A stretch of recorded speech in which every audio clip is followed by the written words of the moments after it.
A bunch of guys helped the Orioles win a game in San Diego on Monday night, and basically none of them were on this team before August. I'll recap a Wild O's victory coming up on this episode of the Locked On Orioles podcast.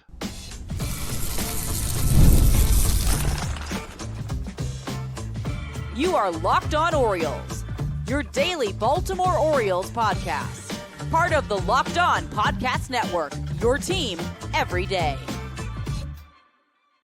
Hey there, Orioles fans. Today is Tuesday, September 2nd, 2025, and welcome back into the Locked On Orioles podcast, part of the Locked On Podcast Network, your team every day. As always, I'm your host, Connor Newcomb. And coming up on today's episode, we are going to recap the Orioles' 4-3 victory over the San Diego Padres on Monday night. Get to the 5 things you need to know from that one, including a not as good of a start from Kyle Bradish in his second one back. Some fantastic bullpen work and the young kids coming up big on the offensive side for the Orioles. Then we'll discuss the 2 roster moves the O's made as rosters expanded to 28 on Monday. Albert Suárez and Maverick Handley are back with the O's. Tell you why they made those 2 decisions and a couple of other roster and minor league news and notes to get to at the end of the show. But that's all coming up on this episode of the Locked On Orioles podcast, which is brought to you by FanDuel. Football season is around the corner. Visit the FanDuel app today and start planning your future bets now. So for the Orioles, it has not been good baseball recently, right? They lost 7 of 8 in their homestand against the Astros and the Red Sox, dropped 2 of 3 with 2 blowout losses to the Giants in San Francisco this weekend. They go to San Diego, a team that's fighting to beat out the Dodgers in the NL West this year for a 3-game series that looks pretty lopsided on paper. And the Orioles go in and take game 1. Final score, the Orioles 4 and the San Diego Padres 3 in game 1 of 3. The Orioles get to 62 and 76 on the season. And I'm going to get to the 5 things you need to know from this Orioles win. And the first thing you need to know is, well, Kyle Bradish was okay. He just was not nearly as sharp as he was in his first start. This was start number 2 for Bradish, returning from Tommy John surgery. The first one was incredible. 6 innings, 2 solo home runs, and he goes out there and strikes out 10 with no walks in that first start. This one was not quite the same. Final line from Bradish on Monday night: 4 innings of 2-run ball, 4 hits, 5 strikeouts, 2 walks, no homers on 84 pitches for Kyle. It was just a command thing. His command was not nearly the same that it was in start number 1. And you know what? That's to be expected when you're coming back from Tommy John surgery and the internal brace. There's going to be some ups and downs. The big thing is he came out of start number 2 healthy, like he did out of start number 1. Velocity looked fine. Stuff looked good. He just, he walked the first 2 batters of the second inning, and that led to the 2 runs that he allowed. Both came in that second. Both were guys who walked, got on, and scored. And even though those were the only 2 batters he did walk in the 4 innings, he was in a lot of 2 and 3 ball counts. We didn't see that as much last week. And, he was constantly falling behind hitters. And again, like, the pitch count was at 84, which is very high through 4 innings. In a different scenario, he probably comes back out for the 5th and tries to finish 5 innings. But it's his second start off Tommy John surgery. The team is out of it. He had kind of labored through early in the game. I'm fine pulling him at the 4 innings and the 84 pitches, but he did retire the final 7 Padres hitters he faced, so definitely ended on a good note. Got more of his strikeouts late in those final couple of innings. Still got some swing and miss on the slider. He threw more sliders in this start than he threw in the first one, which that is his number 1 pitch, so that was good to see. But he was healthy. That is what we're looking for here, right? He still gave his team a chance to win. He still came out of it healthy.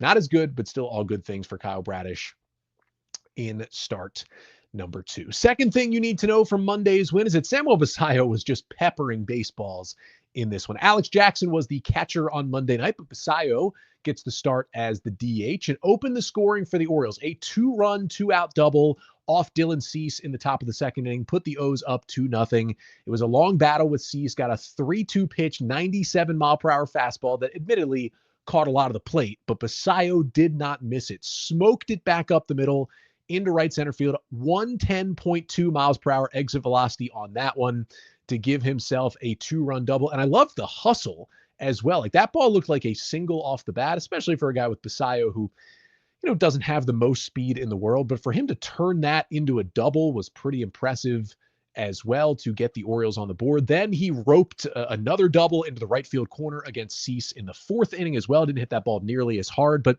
first career game with multiple extra base hits in the big leagues for Basallo. He's settling in quite nicely. That bat is special. It's fun to watch this guy hit. And it continued with the young guys, because the third thing you need to know from the win is I don't know if anyone can stop Jeremiah Jackson right now. Like I'm talking about him on every episode at this point. A guy who had been a kind of failed top prospect to the Orioles, signed to a minor league deal this offseason and began the year in Double-A. Who would have thought this guy would be the best hitter in the Orioles lineup potentially in the month of August and September? 3 more hits on Monday, a 3-for-5 day with 2 singles, and he had a solo home run off of one of the best relievers in baseball, the lefty Adrian Morejon, in the 5th that put the Orioles up 3-2. It was a hanging slider from Morejon, and Jackson just did not miss it. Demolished that thing to center field, 426 feet, 109.5 miles per hour off the bat. Second longest home run and his second hardest hit ball of his big league career. And that extends it to a 12-game hitting streak for Jeremiah Jackson, who now has an 876 OPS in this first month since joining the Orioles. Who knows how long this lasts? Who knows what exactly kind of role he plays for the Orioles next year? But I'll tell you what, in terms of having a spot on this team for next year, it's going to be hard to pry away at least a utility infield outfield spot from Jeremiah Jackson on the 2026 Orioles with what he is showing, finally getting a chance in the big leagues here this year. Fourth thing you need to know from the win in San Diego for the O's on Monday night is that Dylan Beavers had himself a big game and came through with the game-winning hit in this one. A 2-out RBI single off Robert Suarez in the 7th inning, one of the best closers in baseball. Put the Orioles up 4-3, which ended up being the final score. It was a 2-2 changeup. It was down and away, but he stayed on it and lined it into right field for the go-ahead base hit. Kind of a weird part of the game where Jason Adam, who's also been a great reliever this year, was in the game for the Padres and suffered a pretty nasty looking leg injury on a Gunnar Henderson infield single, had to come out of the game. So Suarez, their usual closer, comes in the 7th with 2 on and 1 out in a 3-3 game. He strikes out Colton Cowser, but he can't get Beavers, who lines one into right to give the Orioles the lead. And it was a great game all around for Beavers. Got the start out in left field, was hitting 5th, made a great running catch in the bottom of the 7th inning to rob Manny Machado of what probably would have been a game-tying double. Instead, he takes it away for the second out of the inning. And then he had a really kind of under-the-radar big play early. He hit a ground ball to short in the 2nd inning to former Oriole legend Jose Iglesias. And Iglesias kind of took his grand old time fielding and throwing that ball, and Beavers ended up beating out the throw at first base for an infield single. And that ended up being huge, because that allowed the inning to eventually continue and gave Basallo the chance with 2 on and 2 out to lace that 2-run double up the middle to give the Orioles the early lead. And Dylan Beavers, he is settled in so nicely here at the big league level. It's honestly been fantastic. He's got a 918 OPS in these first couple of weeks or so. It's been really cool to see him settle in. Yeah, it's been a little bit of shaky defense at times, but that was a nice play in left field. He's looking confident out there. The swing looks great. I mean, this is showing some fun things for this Oriole team heading into next year. And the 5th and final thing you need to know from the Orioles' 4-3 win over the Padres on Monday night to open up this 3-game set is that the Orioles bullpen was just outstanding in this one, right? Because Kyle Bradish only goes 4 innings. You got to cover 5 innings in a tight game with a bullpen that's been picked apart over the last month or so. And it began with Dietrich Enns, who did give up a run when he came in the 5th, allowing the Padres to tie the game at 3. Now, it was an unearned run, but it was due to Enns' own throwing error. I am of the opinion that if the pitcher himself makes the error, it should still be an earned run charge, but it ends up being an unearned run. And then he kind of settled in and ended up giving the Orioles 2 1/3 innings of relief with 0 earned runs. Now, the error that Enns did make that eventually led to a run scoring was on a bunt. And the Padres bunted a lot, like multiple times against Enns. They must have bunted 4 or 5 times on Monday night. And, this is a team that bunts a little bit this year. It's not like they never do it. It's not completely out of the question, but a little odd with how much they bunted the baseball. And I got to say, like, I tend to think it's because they've been watching this Orioles team play defense lately, and all the errors and the miscues they've made in the infield. You might just think, hey, if we lay the ball down enough, they're going to make mistakes. And they did make one in that fifth inning that allowed the Padres to tie the game. But the Orioles, they fielded the other bunts a lot more cleanly later in the game. It was just weird to see a team lay down that many. It ended up, I guess, working a little bit, but maybe not in the long run for the Padres because they still lost the game. And then Dietrich Enns turned it over to Rico Garcia in the seventh. How about Rico Garcia? 5 up, 5 down with 2 strikeouts. He struck out Ryan O'Hearn in the seventh to finish the inning, then got a 1-2-3 eighth to hold on to that 4-3 lead. 7 whiffs total for Rico Garcia, including 4 whiffs on 5 swings by Padres hitters against Garcia's changeup. That is the pitch that helped him out of that bases loaded jam in Boston a couple of weeks ago. Did it again in San Diego on Monday night. Like, Enns and Garcia, these are guys who are in their 30s. They are out of minor league options. They are journeymen, throughout the majors and other professional leagues and back and forth. But the O's may have found something in both of these guys. Now, there's no guarantee that either or both of them have a spot in the 2026 Orioles bullpen, but they are making a better case than probably anyone else who's in this pen right now to get a spot. And you got to give them credit for doing that. It looks good. So then it's 4-3, and who does Tony Mansolino go to again? But Keegan Aiken in the bottom of the 9th inning for the save. Hold on to your butts. I hate it every time when Aiken goes. If Aiken's pitching in middle relief, totally fine. He's a great middle reliever. Not your closer. Not your closer. We've seen it go well. We've seen it go very not well. It went well on Monday night. Yes, he did allow a 1-out single. And yes, Kobe Mayo came off the bag weirdly to prevent what should have been a game-ending double play and allowed the order to flip back over to Luis Suarez. But wouldn't you know it, Keegan Aiken struck out Luis Suarez swinging through a high fastball for the final out. You got to understand how rare that is. Just the 16th strikeout in 582 plate appearances for Luis Suarez this season. That is literally a 2.7% strikeout rate, the lowest in baseball. And if you're watching here on the Locked On Orioles YouTube channel, I'm going to put up the list of the other 15 pitchers who have struck out Luis Suarez this season. And you could make an argument for a couple of guys like, Jackson Rutledge really isn't established at all yet. Neither is Justin Sterner, I should say, on the A's. But you can't argue this. Keegan Aiken is not just that he struck out Luis Suarez. He's one of the worst pitchers to strike out Luis Suarez this season. But that doesn't matter at this point. He got the job done. He gets the K. And the Orioles get a very surprising but very impressive 4-3 win over the Padres in San Diego. And they did it on Monday night with 2 new-ish faces because rosters expanded on Monday. Now, neither of these new faces played in Monday's game, but they'll certainly make an impact somewhat going forward. Albert Suárez and Maverick Handley are back. I'll tell you why the Orioles chose those 2 as their roster expansion guys coming up next. But first, this episode of the Locked On Orioles podcast is brought to you by Prize Picks, the daily fantasy app where making the right call can actually pay off. You and I, we make decisions every day, but on Prize Picks, being right means cashing in. With football back, Prize Picks is the simplest and fastest way to get in on the action. Just pick more or less on 2 to 6 player projections, and you can turn your takes into real prizes, all in less than 60 seconds. Prize Picks is so fun. It's an easy way to stay locked in on the season. And for me, it's one of the best ways to follow along with football. All I do is pick more and more and more on Lamar Jackson, Derrick Henry, and others. And generally it goes well for me over at Prize Picks. So download the Prize Picks app today and use code LOCKEDONMLB to get $50 in lineups after you play your first $5 lineup. That's code LOCKEDONMLB for $50 in lineups after you play your first $5. And that's at Prize Picks. It's good to be right. And today's episode of the Locked On Orioles podcast is also brought to you by FanDuel. The NFL season is almost here, and FanDuel is making sure you're ready for kickoff with a can't-miss offer.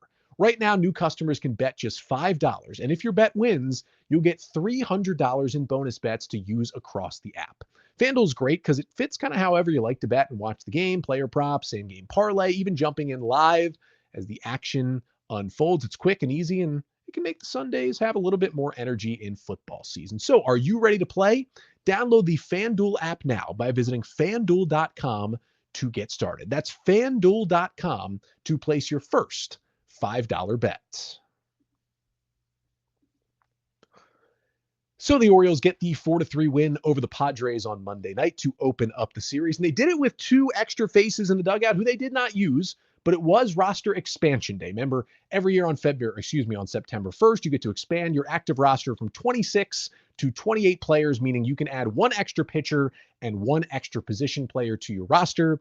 And the Orioles' choices were as follows. The pitcher is Albert Suarez. He is finally back from injury and back with the Orioles. Been out since March 29th with a right subscapularis strain in his right shoulder. Tough to say, and apparently a tough injury to recover from. He pitched in long relief in the Orioles' second game of the season, all the way back in March in Toronto, and got injured and had not returned since. I mean, that is quite a stretch to miss right there of, we're talking about 5 months almost that Suarez was out with that injury. And he was a great story for the Orioles. Came in on a minor league deal and was just awesome last year. Reliever, starter, swingman, didn't matter. Posted a 3.70 ERA and 113 2/3 innings for the Orioles last season. Like, where would this Orioles pitching staff would have been without Albert Suarez? And he would have pitched a lot of innings for this year's team too, had he been healthy, because of all the injuries the O's sustained again in their rotation and somewhat in the bullpen as well. But he finally started to get healthy. He made 5 rehab appearances. First, he made 3 starts and then 2 relief appearances, ended up with a 3.55 ERA in 12 2/3 innings. But he made those 3 starts, and then the Orioles were like, he's going to come back as a reliever. So they built him up as a starter, and they used him as a reliever for his last 2 AAA outings. Went 2 2/3 scoreless, a hit, 2 Ks, and 1 walk through all 5 of his pitches. Fastball was 94-95. And so he's going to pitch in relief. You would think he'll get some multi-inning stints for the Orioles out of the bullpen, might work as the long man if they need him. And, good chance we'll see him here Tuesday or Wednesday night in San Diego, pitching against his brother's team in Robert Suarez. But really the question is, is he auditioning for next year? Because he was amazing last season. He's not a free agent until after the 2028 season. So the O's have a lot of team control on Albert Suarez, but also he will turn 36 next month. He is out of options. He's had just one good big league season, and that was last year at age 34. His stuff was already declining. Now he's had this major shoulder injury, which, although it didn't require surgery, shoulders generally can be even worse than elbows for major league pitchers. So I don't know if his stuff will play up in the pen. Now, maybe he shines down the stretch in September in this relief role, and the Orioles can kind of earmark a 2026 spot for him. But there is a chance that 2024 was kind of a one-hit wonder Albert Suarez, and that's okay. He gave some amazing things to this team. I'm very open to just kind of sitting back for this final month and seeing what it looks like and seeing if he is truly healthy. But it's going to be a tough offseason for the O's. They're going to make some tough choices, as we'll talk about in tomorrow's episode. There's going to be a roster crunch. There's no guarantee Suarez, just from what he did last year, is going to be back with this team. We shall see, but whatever happens doesn't take away from just how amazing he was last year, and honestly, how much the Orioles missed him this year with that injury. And the position player they called up was Maverick Handley, who did make his major league debut for the Orioles earlier this season. Former 5th-round pick, catcher out of Stanford in 2019. 16 games for the O's, 47 plate appearances, and hit just .073 earlier this year. The O's had all those catching injuries. He showed some good defense, didn't really hit, then had that collision at home plate and had multiple injuries with the concussion and other things, was out for a while, finally came back, was on rehab, then kind of stayed in AAA Norfolk, but he is back now. He will give the Orioles 3 catchers on the roster again, along with Samuel Basallo and Alex Jackson, with Gary Sanchez still out, and of course Adley Rutschman on the injured list. So having 3 catchers does make it better for Basallo to DH when Alex Jackson is catching, just like it was on Monday night. Or if, Maverick Handley gets back there to catch, you can still DH Basallo and still have another catcher on the bench if you need them. And in terms of Basallo trying to keep that rookie eligibility, right, he can't go over 130 at-bats for the season. He is now at 46 at-bats on the year, I believe. Yeah, he's at 46 at-bats. The most he's going to have is probably, 77 more if he plays every day. You do a little math, 46 plus 77 is less than 130. So the O's, they will give Basallo a couple more off days. They are in a good spot. They're not going to have to worry about him getting over 130 at bats. They can still DH him when Jackson or Handley is catching, and it allows them to have that third catcher on the roster and give them, a little bit if anything happens when the two guys are in the game at the same time, so they don't have to burn the DH and have the pitcher hit and do all that stuff we've seen the Orioles actually have to do before this year because they've just had so many catching injuries. But nice to see Handley back and healthy, and with the big league club, he seems to be very respected in that room as well. A few more pieces of injury and roster news to get to as well. That's coming up next to finish off the show. But first, this episode of the Locked On Orioles podcast is also brought to you by Upside. Hey, Orioles fans, are you still paying full price for gas? Stop leaving money behind. Get real cash back every time you fill up with the free Upside app. Simply download the free Upside app in the App Store or Google Play right now and start earning cash at the pump today. And use my limited time promo code SEASON and get an extra 25 cents back per gallon on your first fill up. You can make up to $300 a year just from buying the gas you already needed. At first, I thought it was too good to be true, but it is totally legit. Real people are getting paid just to make their daily commutes, and you can too. Plus, you can cash out anytime to your bank account, PayPal, or an e-gift card for Amazon and other brands. So don't let this offer drive on by. Download the free Upside app now using my limited time promo code SEASON for a limited time 25 cent per gallon bonus. That's promo code SEASON. Offers vary by user and location. Go to upside.com for terms and conditions. So a couple more pieces of Orioles roster news and injury news to get to before we finish off today's show. But first, we have an important request. Locked On wants to hear from you. We've put together a survey to learn more about our listeners and to make your favorite podcasts even better. This is your chance to tell us what you like, what you don't, and answer questions about our advertising. Go to lockedonpodcast.com/survey to get started.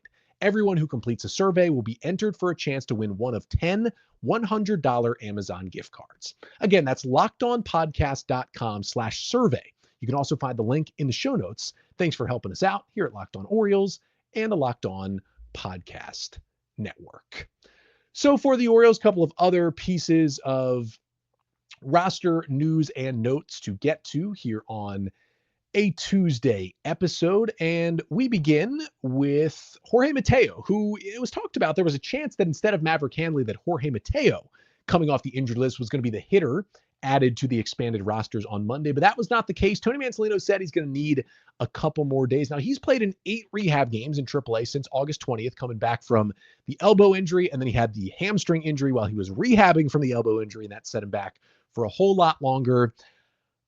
He's got the $3.5 million player option for next year. I'm kind of done on Jorge Mateo. There's cheaper, potentially better options than him to do what he does on the bench for this team, but I guess they want to give him some more run, at least down the stretch this season. If he's going to be healthy, whatever, he's not going to play that much. Hopefully not. If he does, hopefully not in the outfield, but I would expect Mateo back later this week. If they don't really care that much about having 3 catchers, they'll probably just send Maverick Handley back to AAA. If they do want the 3 catchers, which is possible, then I think most likely Luis Vasquez getting optioned back to AAA or Daniel Johnson getting optioned back to AAA would be that potential other move, or even an Emmanuel Rivera DFA if Jordan Westburg is not back yet. Because Jordan Westburg also could be back at a similar time. Tony Mansolino said last week that Westburg, who's been out for a week and change with that ankle injury, wouldn't join the Orioles on the West Coast trip, but more likely would return home with the O's. Remember, they are back at home this Friday night to take on the Dodgers. So hopefully Westburg is back off the injured list then, and that would almost certainly be an Emmanuel Rivera DFA on the roster to make room for Westburg to get back into this lineup. Matt Bowman, who was DFA'd last week as the Orioles made some roster moves, he has cleared waivers for, I believe, the 4th time this season, but this was the first time he did not accept his outright assignment to AAA, as is his right. He declined it and chose to be a free agent instead. And there's an easy reason why he did this. This was a couple of days ago. It was still before September 1st. To be eligible for a postseason roster, you need to be in a team's organization before September 1st. So Bowman said, hey, I'm still a somewhat useful big league reliever. I'd like to be on a team that has playoff aspirations and have a chance to make a playoff roster. So Bowman 2 days ago signed with the Astros on a minor league deal. He's not on the big league roster yet, but he has a chance to be. And if he is, still a sliver, he could be on someone's postseason roster. So good luck to Bowman in the future. I have a feeling he'll be back on the Orioles at some point because Mike Elias does like having him around. Speaking of guys who have had multiple stints with the Orioles, Vinny Natoli opted out of his minor league deal with the Orioles a couple of days ago, so he is also a free agent. Same deal as Bowman. He had an opt-out, probably wanted to find somewhere where he could be on a postseason team.